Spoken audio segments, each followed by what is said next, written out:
اقسم بالله ان مرتي قد في الشهر التاسع قد عتولد قد ابني راسه خرج لو هزرت ان انا خرجت راسه خرج. صرت للمستشفى قالوا عمليه، الان عمليه.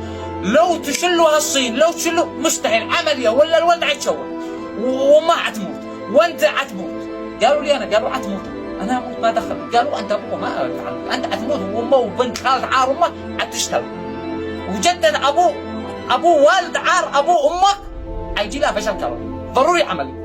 شليت المرة وصرنا مستشفى ذهب. قالوا عيموت الولد والام والعمليه الان. شليت المستشفى الثالث ونزلت ودخلت لعند المدير قلت اقسم بالله لو ما تفعل عمليه طبيعي ولاده طبيعي لا نعرف المستشفى ولا نسمع بكم في. قال خلاص طبيعي لا تسمع لنا لو سمحت خلاص طبيعي. ولدوها طبيعي بس ايش اشتوا عمليه علشان يزيدوها 300,000 عشان يزيدوا التكاليف 300,000. يشططوا المره من هنا يشطوها من هنا من فوق القرنية لا تحتل الموضوع يشطوا ويحرموا المره وما عاد تشيل المره ثقيل لا عاد تقدر تشيل حبه بيض ولا كيلو بطاط ولا خلاص يحرموا المره.